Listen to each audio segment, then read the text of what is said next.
its origins hatched in Slavic folklore, the mythical Firebird's journey westward has only enhanced its avant lore.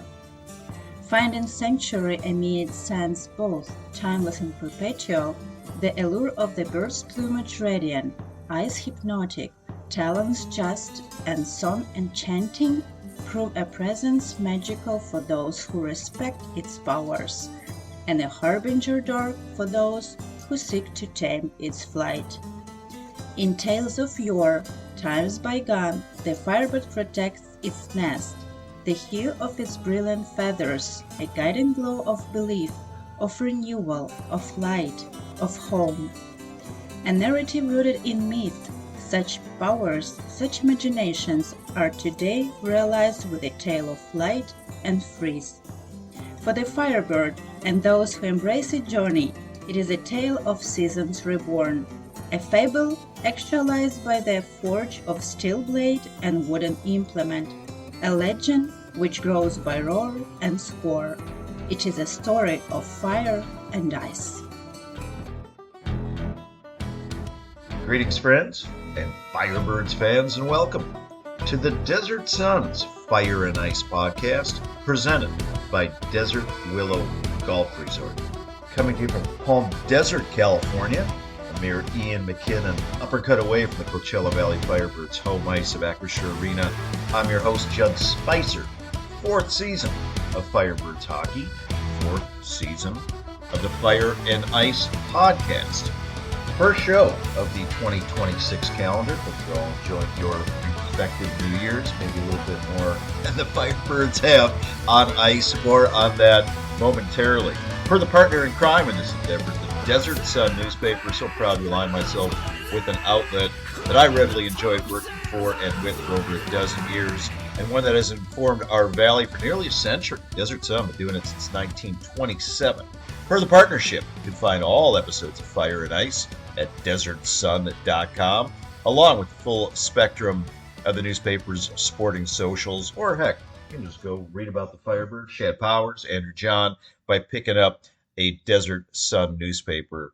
Per the partnership, of course, we have the Desert Shootout segment, an epilogue endeavor, closing out nearly every episode of Fire and Ice.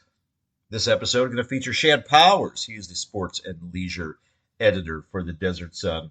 Previous to chatting with Shad, a little bit of a pivot on this episode. Had all the research ready, dudes. Had all the questions prepped for our newly minted Olympian Oscar Fisker Molgard.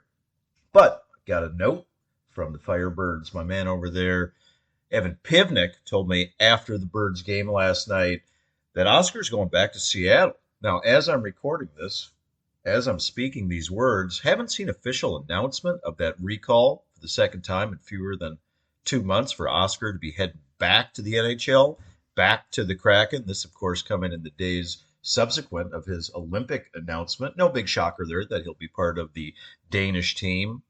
The Danes, looking to be a sneaky good team, playing in Italy. And no huge shocker, as mentioned there for Oscar. He's been part of that Danish national team, I want to say, for the last 3 years. So, with no Oscar, we'll make a pivot, and a great one, back to our old pal Troy Bodie. Troy Bodie, of course, the VP of Hockey Operations for your Coachella Valley Firebirds. Look forward to visiting with Troy shortly.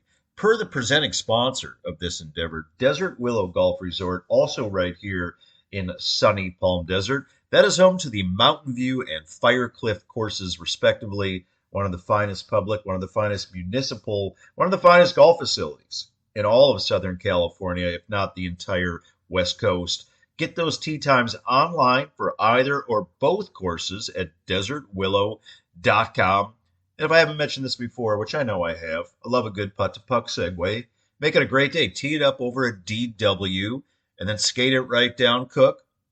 Hook it over on Varner, and bang, mile and a half, you're over at Acrisure Arena. I love that day. That's a great desert day. Teeing it up at Desert Willow and then going to check out a Coachella Valley Firebirds home game in the evening. Oh, when you're poking around desertwillow.com, don't forget to check out the awesome and on-site Palm Desert Golf Academy for all your swing, lesson, knowledge, tutelage needs. Paul Busey and his team over there going to get you taken care of. I just called Paul, or I sent Paul a message rather, even just yesterday. Paul's helped me a lot over the years, and I've got a new golf endeavor. No, this is not a golf show. This is not a program about my golf game, but at a newly minted 50, yeah, had longtime aspirations to try to qualify or at least pre-qualify for the Champions Tour. Brush up my game a little bit, shave a few strokes off. Who do I call? I look up my man Paul Busey over at the Palm Desert Golf Academy to get me fitted for that upcoming PGA Tour Champions qualifier. Got about 2 months. Got about 2 months to turn my 10 handicap probably into a more respectable 6 or maybe even a 5. But I digress, my friends. Again, not a golf show, certainly not one about my personal golf game. It's a Coachella Valley Firebird show, which is to say this is the perfect time to delve into the Firebirds freeze frame segment. Got a new sponsor, by the way, as regular listeners well know. Ice Action, friends, isn't limited, to Acrisure Arena alone. Hockey fans seeking some pregame drinks, postgame toasts. You need only look up to the high desert, where our Firebirds friends at both the 29 Palms Beer Company and the Ground Squirrel. They're serving up some awesome eats and incredible beers in downtown 29 Palms. The Ground Squirrel, by the way, GRNDSQRL, sport an awesome gastropub-style scratch-made menu.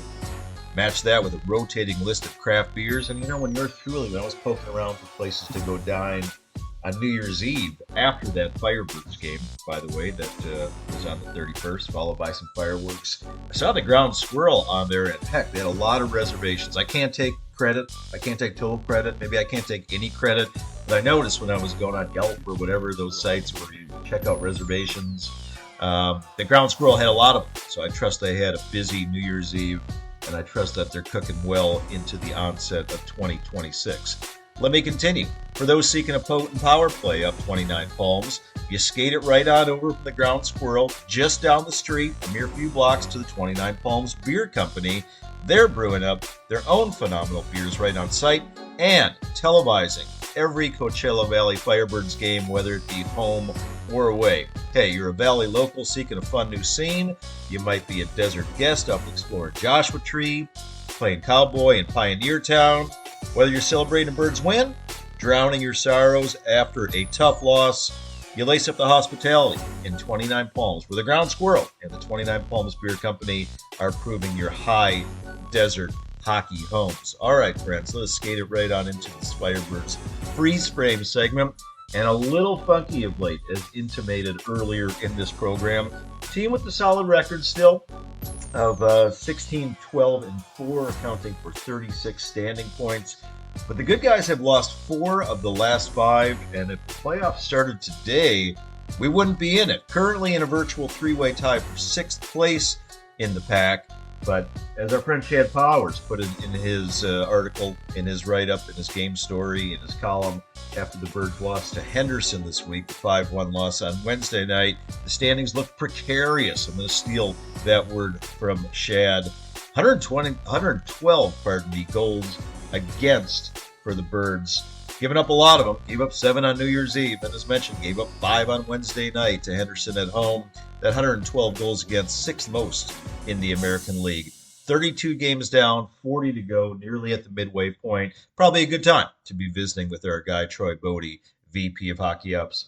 Again, that interview coming up shortly. Per the schedule ahead, more Henderson, more of those weird helmets, more Silver Knights. This Saturday, January 10th, home against Henderson. That is Pride Night at Acrisure Arena, 6 p.m. puck drop. And then the Birds hit the road. Double dip, Texas two-step next week at the Texas Stars. These are our only away games out of division the entire year. Next Tuesday, the 13th, 7 p.m. Central, and then turn it right around next Wednesday, the 14th, at Texas for another 7 p.m. Central Time puck drop. Birds then close out the road trip next Saturday, January 17th, at the San Diego Gulls. That is a 6 p.m. start. Per the players, per the leaders, Jagger Firkus, his stellar season continues. Team leader with 33 points, 14 goals paired with 19 assists. That 33 for Jagger, the Red Rocket, good for 8th in the entire American Hockey League. Right behind him, I assume this is going to be our all-star. I don't know. One of these two boys is going to be our all-star. That announcement will be coming up soon. Logan Morrison, 29 points thus far on the year. He's got points in 8 of his last 10. A team high, 17 goals matched with 12 assists. Logan, he scored that lone goal in the loss to Henderson, by the way. Currently tied for 5th in the entire American League in goals scored. Rookie Tyson Jugnoff, 25 points thus far in the year, 4 goals, paired with a team high 21 assists. That is tied for 3rd, those 25 points among rookies for points. That's all rookies. Offense, defense, frontliners, blue liners, what have you. 4 points, 4 goals, and that team high 21 assists thus far for Tyson. And then Oscar Molgaard, Oscar Fisker Molgaard, wishing Oscar well in Italy, wishing him well in Seattle. He's having a great season for the Firebirds. Firebirds' first ever active Olympian. A couple interesting things I was going to mention, by the way, in the visit with Oscar. Played against one of his fellow Danish Olympians, going to be his teammate next month. Longtime member of the Henderson Silver Knights, Mr. Rodberg. God, I think I'm butchering that. Jonas, by the way, he scored against us last night, and another guy that Oscar is going to be playing with, another former Firebird on that Danish Olympic team, Alex True. Remember Alex True from that inaugural season of Firebirds hockey. Oscar, by the way, I should get back to his totals thus far: 18 points into the year, 6 goals matched with 12 assists, and those point totals, as reported to me, as told to me by a little birdie, those are going to take pause as he makes his way back to the Seattle Kraken. In the net, Nikke Koko, 11-6-2 thus far in the season. Goals against of 3.17 and a save percentage of .898. Victor Osman, the Swede, 5-6-2 with a save percentage of .885. Goals against for Victor of 3.42. All right, dudes. Thanks to the Ground Squirrel and 29 Palms Beer Company for sponsoring that Firebirds Free Save segment. Let us now segue to this episode's visit with Troy Bodie, VP of Hockey Ops for your Coachella Valley Firebirds.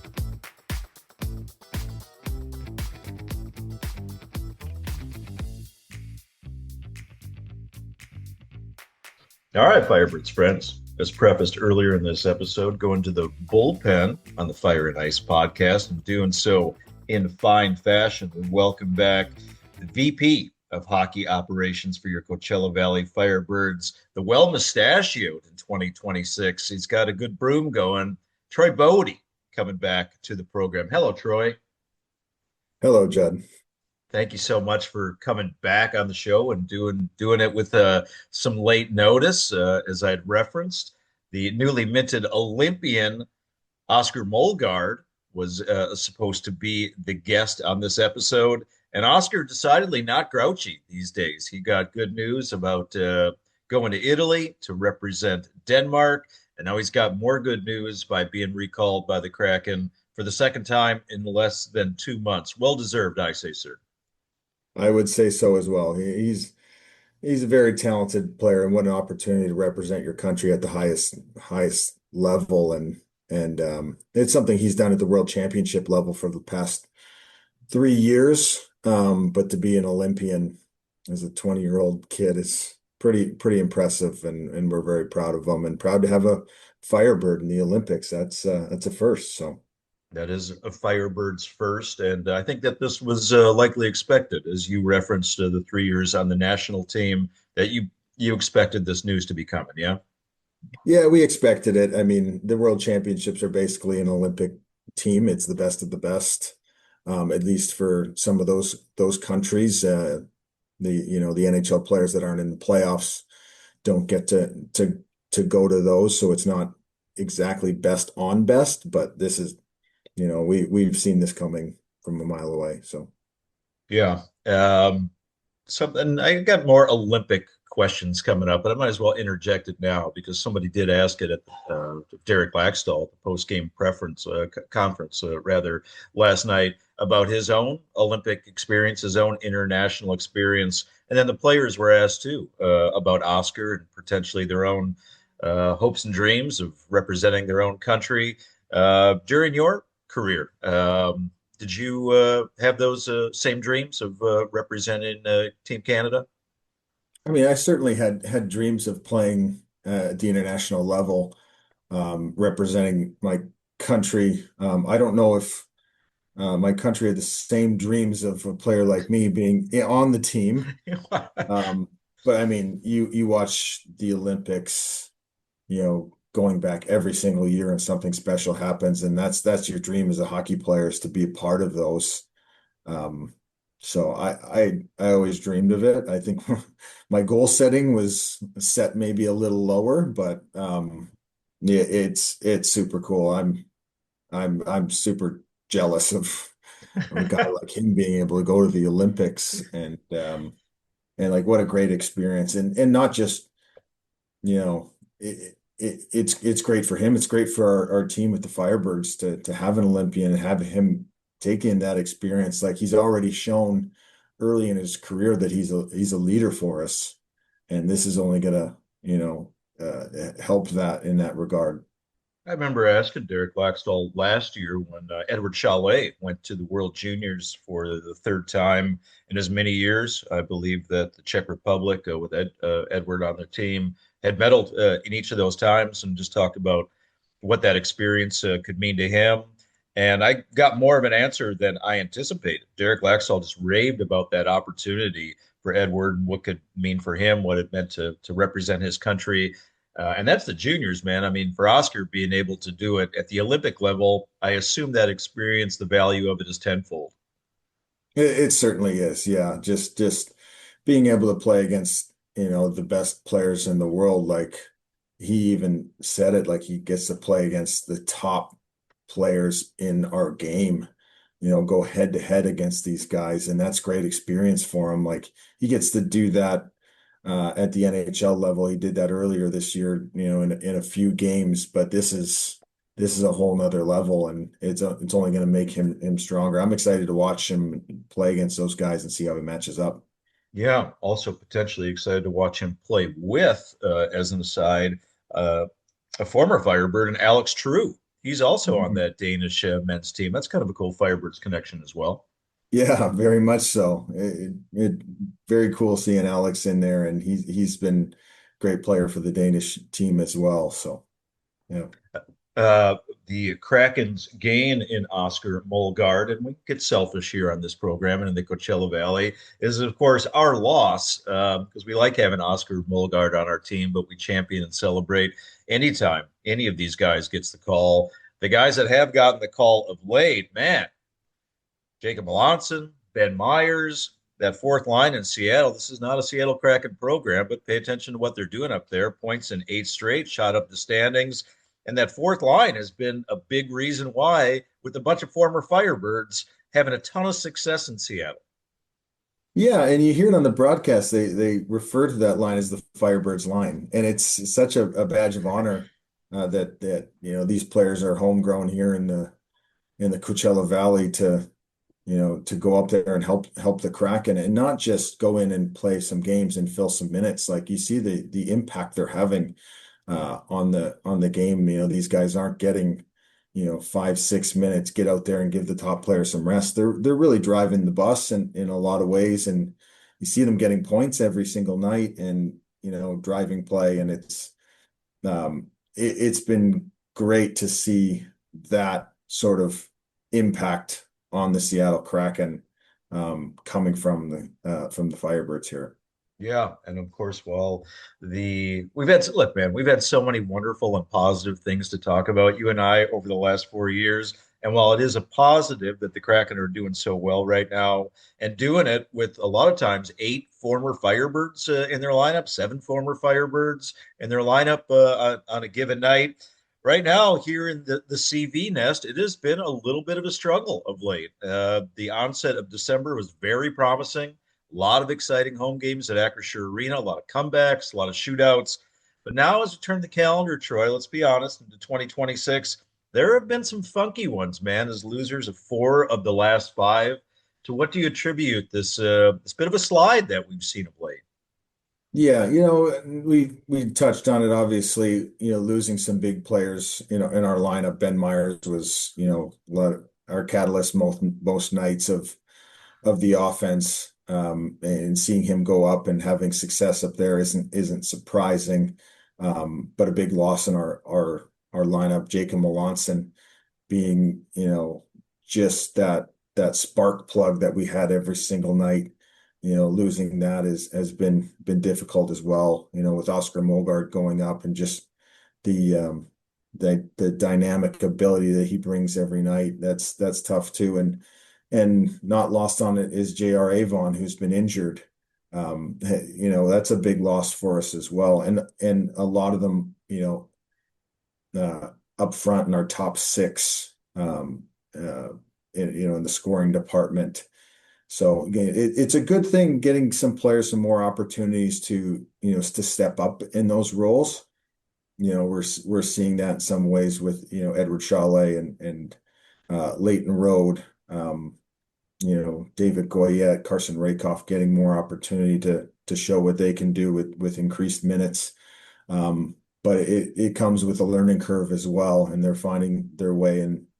But so this is a natural progression for teams to have recalls, and having to find their way through it. We're going through that a little bit right now, but this team competes. They work hard. There's games where maybe not in it early or get down in the game. I call us the never quit Firebirds. Just we've come from behind so many games and found ways to get it to overtime, to win in shootouts, win in overtimes. It's been good to see guys step up when they need to step up.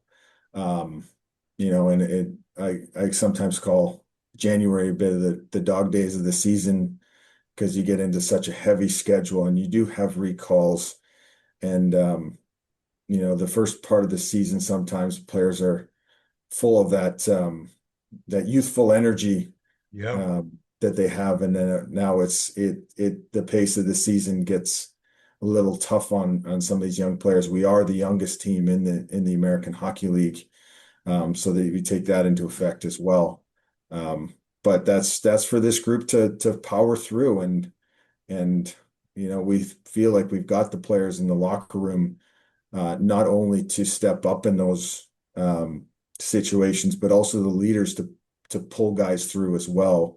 Guys like John Hayden, Gustav Olofsson, Mitchell Stevens, and then even Ian McKinnon, drags guys into the fight every night.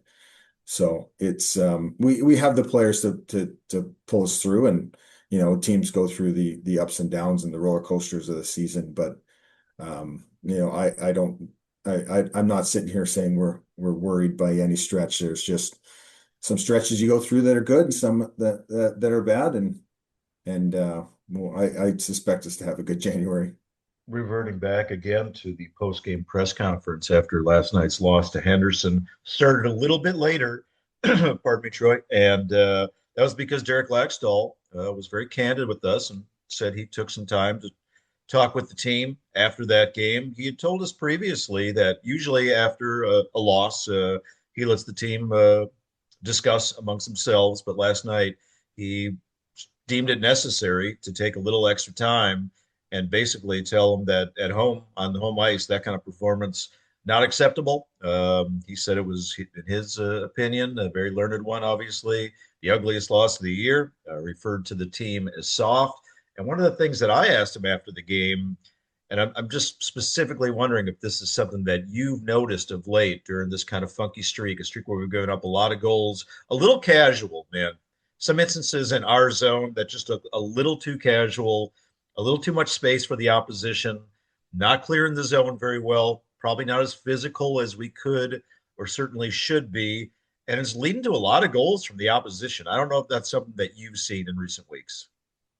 Yeah, I think we've had good success to start the year. I even looked at our standings at some point where we won 7 of 8 games and we hadn't climbed the standings greatly, but I think we won some games there just through that hard work, that tenacity.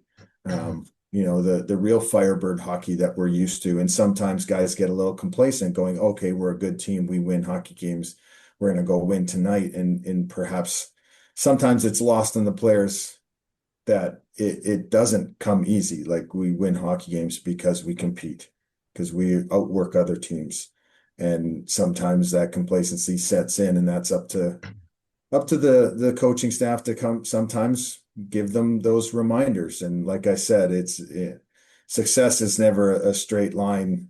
You don't just, go ahead and win every game and just grow throughout the year. Sometimes there's peaks and there's valleys.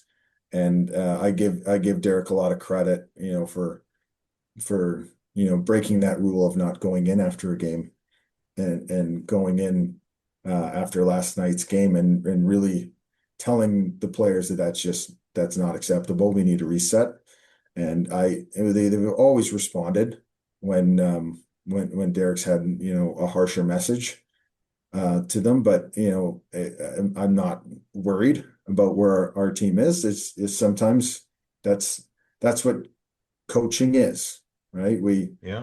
We rely on the coaches to really reset the team and do that. And I mean, if the players and the teams and everything was perfect, we wouldn't need coaches. But we have them for a reason, and they're very good at what they do. And we're very happy with the coaching staff as a whole. So yeah. Absolutely. And you could see from the players that came in to chat with us last night, Gustav Olsson, Logan Morrison, that their body language reflected their own disappointment in that performance and reflected the talking to that they just received. They were upset. And that's exactly what you want to see after that kind of game. There's not a lot of giggling, no laughing, not a lot of smiles. You want to see them coming in basically pissed off like that. And of course, we get another crack at Henderson this Saturday night at Acrisure Arena. In your administrative role, Troy, do you ever take it upon yourself that you have to take a guy aside, or you might take a couple guys aside and talk to them personally, whether it be for better or better, whether it be for good or bad? Yeah, I try to, help out the coaching staff in any way I can. Sometimes a message from me comes perhaps from a different place. I'll pull players aside more individually rather than speaking to the group as a whole. I as a rule like to let the coaches coach. They're the experts at coaching. I'm not a coach. I'm a manager, and but there's definitely things I do to to get some messages across. Sometimes those are harsher messages, sometimes they're positive messages. And we've got some young players that perhaps in and out of the lineup and kind of wonder where their place is on the team. And that's where I can come in sometimes and just go, hey, you're a big part of this team. Whether you're playing every single night or you're getting all the minutes or all the opportunities, you are a big player on this team, and you're important. And in further years, as you grow and develop, you're going to be a bigger player and have a bigger impact on our team. And that's sometimes the messages I come across and also speak to them from a Seattle Kraken organization standpoint of where they are as prospects and players and their future in the organization. And that's where sometimes the angle I come at it with them. So yeah, like I said, for the most part, I let the coaches coach. They're the experts, but I always try to help in any way I can without stepping on their toes. Friends, you're tuning in to the Desert Suns Fire and Ice podcast presented by Desert Willow Golf Resort. My guest is Troy Bodie, VP of Hockey Operations for your Coachella Valley Firebirds. Troy, let's turn it back to the Olympics. You and I talked about this back in October, the first episode of the season. It is a lengthy break. I believe it's a 19-day pause in the NHL schedule. Last night in the Peanut Gallery, Shad Powers of the Desert Sun and I, we had a little extra time to talk about this or that. And we started wondering aloud to what degree this break will have an impact on the American League, which is to more specifically ask you, do you see a scenario where our team, or potentially a lot of different teams, we might get guys back during that break that aren't appearing in the Olympics? Yeah, I mean that remains to be seen. Obviously, there's players up at the Kraken right now that are eligible to join us during that break. Whether those players do come back or not, there's always a that's you're always, you know, worried about whether a player has kind of established themselves as an NHL player, and do they need to come back to the national or to the American Hockey League at that time? Sometimes coaches will say, I don't want this guy to go down and get hurt because he's a very valuable part of our team. And if he goes and gets hurt, then, our team is lesser off type thing. And that, I mean, we're coming up to it, but it's still a long ways away. And there's a lot of questions to be answered in those few weeks. But selfishly, I'd like to get everyone possible back, but that's probably not this scenario. So we'll see how that goes. And as a longtime former player, I mean, you have such a unique perspective on this. I trust there'll be no shortage of training and practices and rest and things going on during those 19 days for guys that aren't appearing in the Olympics. But as a player mid-season, wouldn't you want to spend some of that time playing? I would love to spend some of that time playing, but if you look at the Kraken schedule, I think they're setting records now for games in a month. I think the Kraken have 17 in January. By the time that Olympic break hits, they're going to need a break. That's a big toll on your body, to play that many games in such a short period of time. I'd love to stay sharp, but at the same time, they need a break as well. So we'll see, you know, minutes and usage up with Seattle will determine that, and we'll kind of see how that goes from there. Troy, given the success of the Four Nations last year, given the NHL players returned to the Olympics for the first time in a dozen years, I think a lot of people, especially those that love or follow or fans cover hockey, they're looking at this Olympics. If the ice is ready, by the way, in Italy, they get all the they get everything done to get the ice ready and the arena ready. But in earnest, looking at this particular Olympics, this could be so huge for hockey, man. I think that uh, hockey for men's and women's in this particular Olympics could ultimately serve as the showcase. It just seems like a particular time, maybe more so than at other even NHL participating years in history, for hockey to really shine, for hockey to really jump, man, for it to increase its already burgeoning popularity, certainly across the United States. Are you eyeing this upcoming Olympics next month with particular interest? Oh, absolutely. Any chance to see best on best hockey is just such a treat. Like we saw it in a preview of it with the Four Nations last year, where, four great teams went at it. And, as expected, Canada versus US in the final, and it was some of the best hockey you'll watch. And that's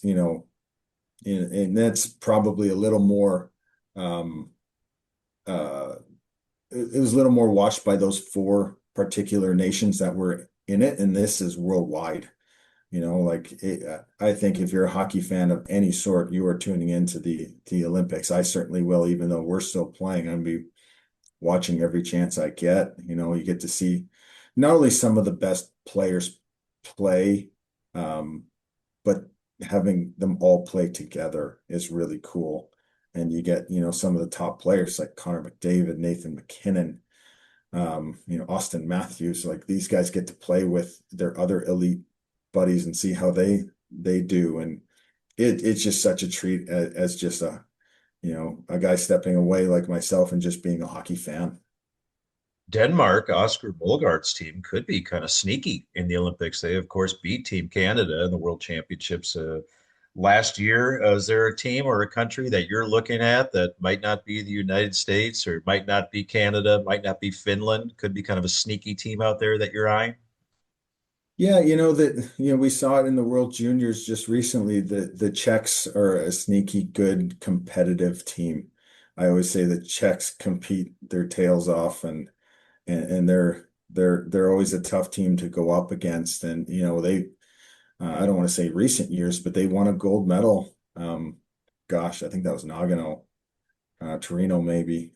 But but that's why it's, they don't just hand out the gold medals at the beginning of the tournament. You've got to go earn it. And then you look at a team like Germany with one of the best players in the world and Leon Draisaitl, and our own Philip Grubauer is playing some of his best hockey right now. And you know how a goaltender can steal games, and there's really a lot of X factors in the Olympics that we're going to look out for.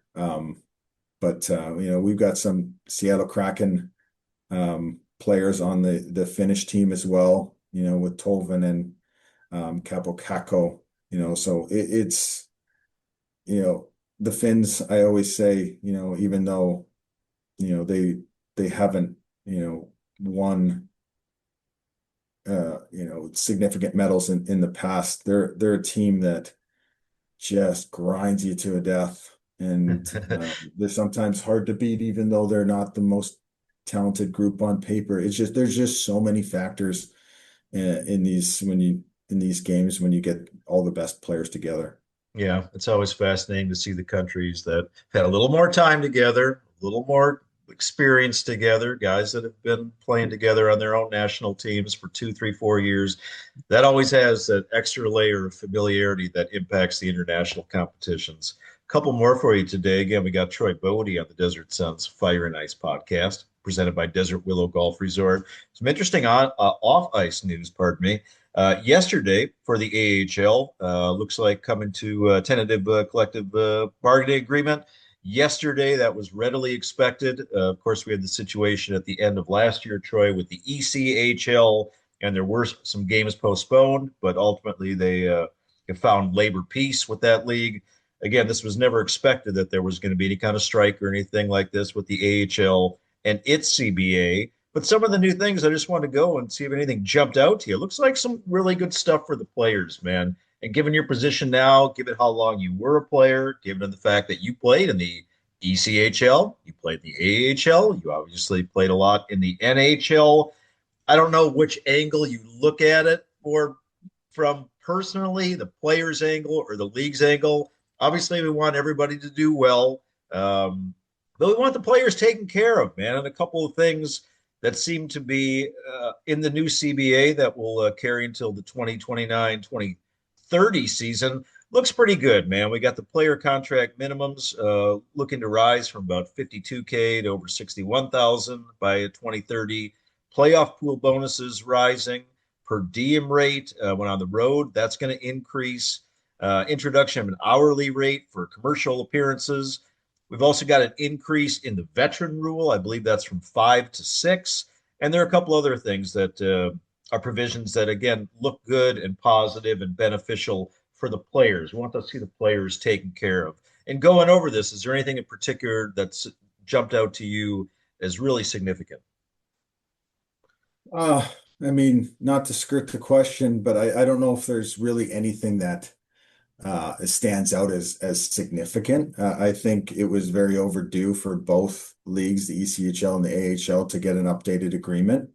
A lot of the salaries per diem are basically keeping up with the times and the inflation, and then just kind of where the world is going. There's things that needed to be cleaned up, and just how I don't want to say how players are treated, but just things that I think kind of go without saying. You play 3 games in 3 nights, you should have a day off the next day. I think everyone was doing that anyways, but now it's actually a rule. Stuff like that. You know, I just think it was overdue to get something done. I don't think I stand on either side of it, professionally. I do.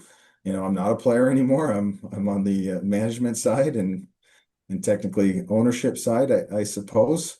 But no, it was long overdue to just get things cleaned up, get salaries, bumped up as a whole, get per diems bumped up. And it was unfortunate that it took a strike in the ECHL to get that done. And then the American Hockey League found a way to do it without that. So that's good. But it's good. Now we can forget about it for 4 years and just play hockey. Yeah, of course, as mentioned, that still needs to be ratified by the players' membership, approved by the AHL's Board of Governors, but that is all readily expected to happen. And I'm with you. Turn attention away from that, get that signed and sealed, and just move back to paying attention to hockey. I want to close out with this one, Troy. We had our media roundtable last month, I want to say, but I didn't get a chance to ask the other media fellas this, so I'm going to ask it to you because you're walking through the building a lot. Something I've been so impressed by. We're kind of going big picture here to finish, man. But Mhm. obviously, the Firebirds have had such an important cultural impact on our desert, and that was among my adoration for hockey.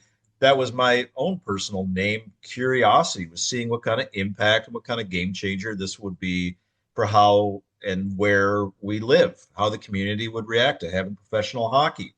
I think it's exceeded all expectations. What has maybe even exceeded those expectations, however, and what's going on at the Burger Iceplex. You know that I participate in the adult league over there, and I'm far, far, far, far from being alone in that regard. Some of the things I'm seeing over at the Iceplex have amazed me, Troy. Some of the participation, the varying ages is something. I mean, we've got, from like 6 years old to 86 years old, people that are advantaging the Iceplex facility. The participation in the hockey leagues is great. We've got figure skating going on over there. I guess I just always thought initially, like, hey, this is a nice add on. It's a nice amenity. It's a nice complement to having professional hockey. But the interest and participation that people going to skate has exceeded any expectation I ever had for what this could be. Have you taken notice of that? Do you agree with that assessment? Oh, certainly. I mean, from when the team was brought in, I assumed being the only pro sports team in town, it was going to have a profound impact on the valley, of just, kind of a one team, one valley mentality where everyone kind of rallied around us as a team.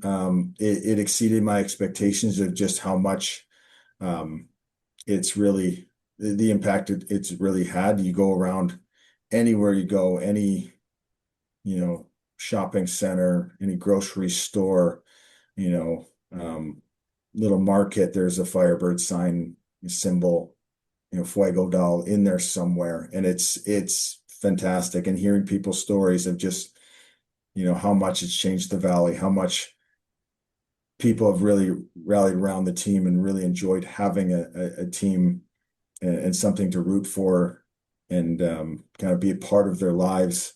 Like I said, it's certainly exceeded my expectations. And then seeing the participation at the Iceplex in all the areas that you've seen in figure skating and in youth hockey, travel hockey, adult league hockey, um, it's been great just as a hockey fan, hockey person, to see it change people's lives, not just with the Firebirds, just in their own lives and um, their own day to day to want to skate, to want to play hockey, to want to learn hockey. Um, I've always been so passionate about, the youth level and having something for, children to grow up with, in a positive impact. And seeing the participation at that level has been so great. Just selfishly, hockey's had so much of an impact on my life. Quite honestly, it's been my entire life, and I was just so lucky to have that as a young person in Canada. But in Canada, if you're not a hockey player, it's like, what do you do? But there's so many other things to do in the Coachella Valley, but to see so many people gravitate to hockey and for me, it had such a positive impact on my life, and hopefully that is happening to other people as well, which I believe it has. Yeah, I've had people tell me verbatim, and not just a couple, but many, that just changed my life. Mhm. Playing hockey for them or whatever they might be doing, messing around with the Iceplex, that just changed their lives. And I think it goes without saying, for the better.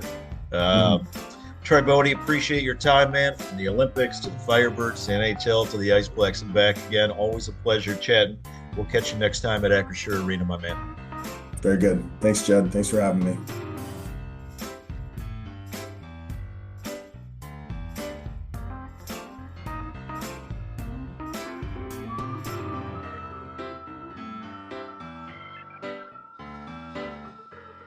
All right, Firebirds flock. Wrapping this episode up in epilogue style. We duel with pens in lieu of pistols.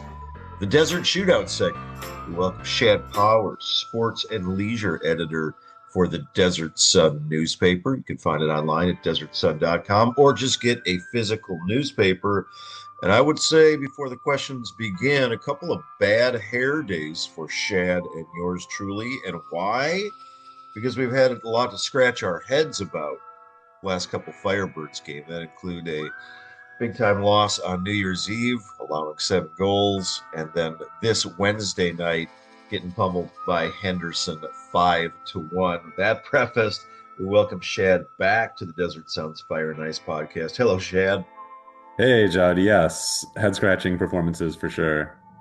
We could start with some negatives, but per the ethos of this program and the Desert Shootout, set them up, knock them down, 5 questions. We do start positive, and we will remain in form with this format. That said, start with what have you been most impressed by of late with the Coachella Valley Firebirds? Well, that's a pretty leading question. As we know, they've been playing some pretty uninspired hockey the last little bit here. Lost 4 out of 5. So with that in mind, I was going to kind of come with a sort of a funny answer. One guy that impressed me last night was Fuego, the mascot. He seemed to show the most fire out of anyone wearing a Firebirds jersey last night. There was a funny incident where he was, running up the aisles and drumming like he does. And a Silver Knights fan, first of all, kudos to that person for coming to the game. A Silver Knights fan stopped him and said, go Silver Knights. And Fuego grabbed the guy's towel, which was a Vegas Golden Knights towel, and whipped it, 15 rows away from him. And that kind of drew a laugh. The guy got a kick out of it. But it was good to see Fuego. It's something we haven't really talked about on this podcast, but Fuego does a good job in general. And I like when he has like a feistiness like that. I like Fuego keeping up his attitude like that. So that was going to be my answer for who I've been impressed with lately, because I hate to say it, but like on the ice, and Coach Laxdal flat out said it, that was probably the ugliest game of the year, and I agreed with him. Just sort of like listless. So I don't know. I wasn't going to give any player the if you want to call it an honor, being the thing I've been most impressed with. So it's been a rough stretch. Not just you can lose 4 out of 5, that's fine, but the way they're losing it is hard to look at. I agree in full. And a fine towel toss or blanket toss by Fuego last night. It was nice of one of the ushers. Fuego did not get that. Yeah, he did not go retrieve that towel either. No, that was kind of nice. He threw it and left. The guy was kind of looking around like, hey, wait a minute now. But I guess question 2 could be you can go positive or negative. Yeah. So an open-ended one for a memorable moment of late. Yeah, there's been some like you said, like we've been saying, a lot of the memorable moments have been, negative lately. But I do like it's fun. I laugh about this all the time, but I do like when someone gets in a fight in a night when they need it. And I thought last night was the case. Ian McKinnon, no surprise, obviously, was willing to drop the gloves, and it ended up being a pretty good fight. It's kind of interesting. His whole arm got loose from his jersey, so that gave him a lot of freedom to do a lot of stuff, and he did a lot and extra, getting 27 penalty minutes in one fight. But you hate to like say that, but yeah, like that does matter to the team, and there's no doubt. And while last night it didn't work in the sense of enlivening the team to the point of like rallying, I can respect that guys on the team realize I need to do something. What I do best is, throw my gloves down. Let's face it. So I'm going to try that. So I appreciate Ian McKinnon for that. We've seen Caden Hamill do that. It's part of the game. I'm learning, and it's I mean, of course we know there's fights, but I understand now that there's some like intention behind it, and it does really work as far as firing the team up a lot of the times. So moments like that have been moments that I've been noticing, and it's been we've seen that maybe 3 or 4 times this year.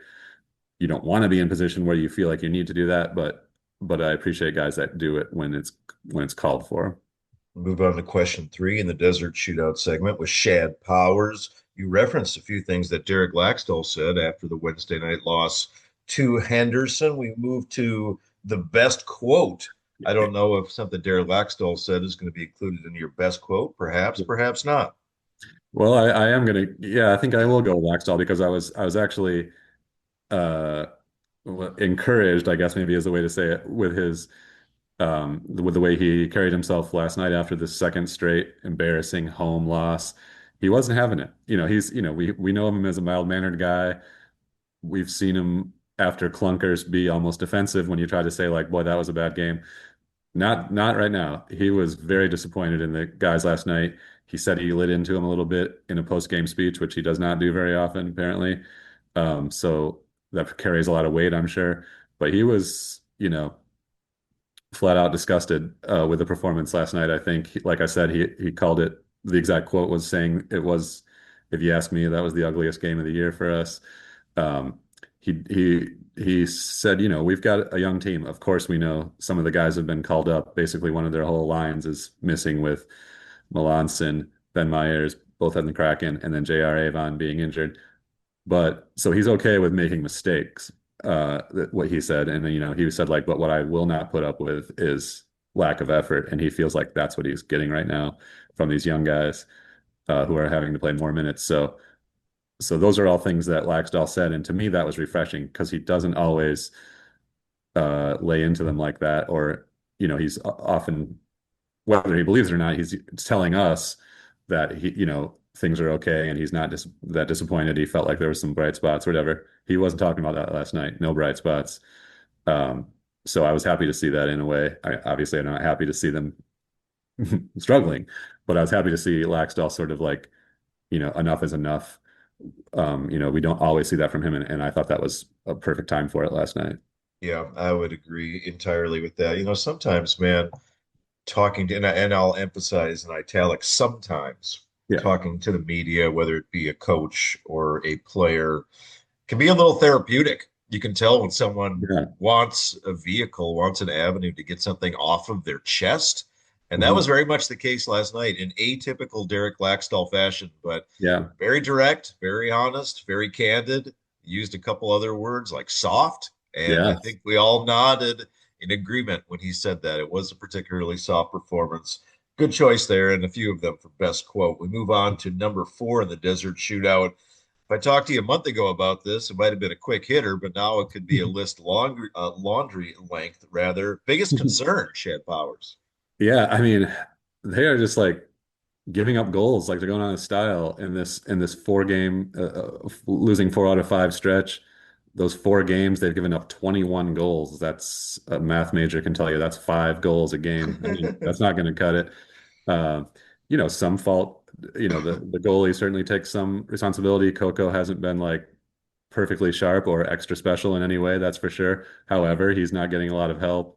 Last night they were in the penalty box so much that they had felt like half the game was played on a penalty kill. Uh, but it's just Henderson guys were just sort of standing around in front of the goal without much a pushback. So there needs to be a like a team wide, I don't know, come to Jesus moment or something with the defense. They need to be tougher. We get it. Other teams are bigger than them, older than them. That's all well and good, but you got to at least be. I like to see a little more fire and just, I guess, cohesion on the defensive end to like, you can still buzz around and play good defense if your game is being fast. Um, so, I mean, you just can't really point to anything else right now. If you're giving up 5 goals a game, you're going to find yourself in the exact precarious position that they're in right now in the standings. Um, Other than that, it's hard to fault the offense. Like we said, we get it. A nice chunk of their offensive group is not on the team right now. Um, but there's certainly plenty of got capable guys, and maybe they need to step up as well. Knowing that like a basketball team that doesn't have a good defense, where you've got to score a lot of offense. Maybe you got to start thinking about that like that.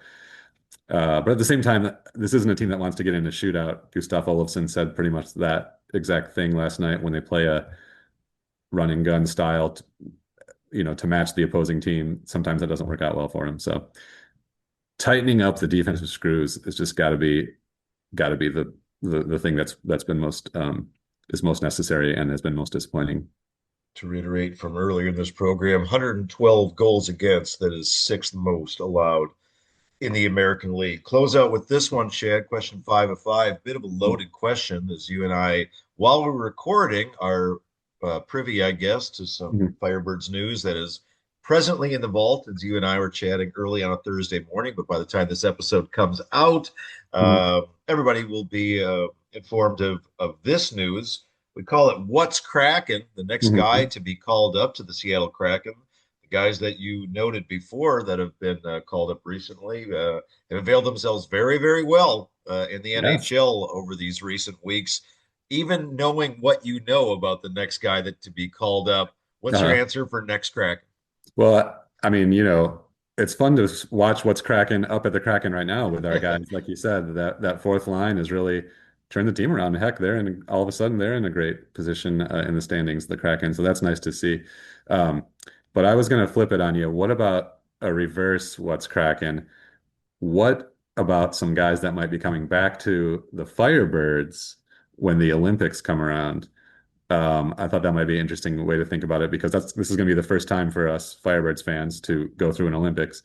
And obviously during that 2-week stretch when they're not playing in the NHL, presumably AHL teams will see some guys come back. So I'm assuming, though I don't know how everything works in this regard, but I'm assuming like Melanson, Ben Myers likely will be back, because I know they don't want them to just be sitting around for 2 weeks. Will there be more guys, Winterton type, maybe a Cale Fleury, guys like that? Maybe that'll be an exciting little stretch for Firebirds fans to see a lot of these guys back. So I wouldn't be surprised to see something like that happen. I don't know. What do you think about that, Judd? Some of it is going to be a little bit complex because some of it's contractual. Right. Some of these guys, they'll just straight up want rest for them. And then, as you kind of referenced before, there are 31 other teams. So if we reap the benefits of the Olympic break, other teams are probably going to get some of the same as well. True. So it might even out a little bit. Haven't really referenced it much because of the timing, but I mean, we have re-welcomed Yanni Newman, I guess recently since New Year's Eve, and he made his Firebirds debut for this season after spending the rest of the time making the Kraken roster. So I guess we have had Yanni Newman back. Whether we get another guy back, I would assume that you're correct, that maybe Jacob Melanson, although he's played very, very well, they might just want him to keep getting some reps and not having that much time on the shelf. So I gather that's something that we will probably see during the Olympic break. But my crystal ball says maybe you might see Denmark's own Oscar Fisker Molgaard going up to the Kraken real soon. They like his no, but I mean, he deserves it. They like his style. He does have a finishing touch, and I think it'll be interesting if he's up there to see if he can produce before the Olympics, which we now know he's going to be a part of. Talk about an exciting time for him if all those things happen. Wow, it's like we always talk about the transitional nature of being an AHL player. Oh, you're up there, but imagine like he's here in the desert. Maybe he'll soon be in Seattle, then immediately going to Denmark. I mean, that's kind of exciting, a couple of weeks here for him up ahead, perhaps. But yeah, I think it'll be interesting to see how the Olympics affects the Firebirds. Like you said, I'm not saying they're going to gain an advantage on other teams, but it'll be fun for fans, perhaps, to see some of these guys back if that does happen, and help some of the woes we've been having lately. To be honest, a little shakeup might be neat. But yeah, but I'm not right. But I know I've been a downer on this episode, but it's not no one's throwing in the towel. I still like a lot about this team, and I think wouldn't surprise me if they turned it right around and won 4 out of 5. But right now, there's no doubt they're in we're not ready to call it a swoon. We talk a dip, a downturn, something like that. But hopefully next time I'm on the show, we're not at swoon level. Well, perfect opportunity to get right back into the good graces of the Pac Division standings this Saturday night. Another crack at Henderson at 6 p.m. after getting clobbered by a couple games in a row. One on the road. That, of course, was on the latter end of a back-to-back recently. Tough to gauge that. But then last night, that was a stinker, man. One of the poorer games you and I have seen at Acrisure Arena in recent years. But I agree with you. A lot of games to go, not even at the halfway point yet. Whether it's because of reinforcements or whether it's because they just kind of find their game back. A lot of season left in year 4 of Firebirds hockey. Shad Powers, epilogue style, desert shootout. You can put it back in the holster, pal. Set them up, knock them down. Thanks for jumping back on. No problem. Always fun, Judd. Thank you. All right, Firebirds friends. It's going to wrap it up for another episode of the Desert Suns Fire and Ice podcast presented by Desert Willow Golf Resort. So appreciative of your time, your interest, your ears, your ongoing support of this endeavor. Equal gratitude goes to the partner in crime for this program, the Desert Sun newspaper. You can find them online at desertsun.com for all that great Firebirds coverage and everything else going on here in yonder Coachella Valley. Appreciate the time in the Desert Shootout of the Desert Suns, Shad Powers. Equal appreciation goes to the guest on this episode, Troy Bodie, VP of Hockey Operations for the Firebirds. Always a pleasure to visit with Troy, so thankful for his time. Desert Willow Golf Resort, right here in Palm Desert, California, home to the Mountain View and Fire Cliff golf courses. Get those tee times online at desertwillow.com.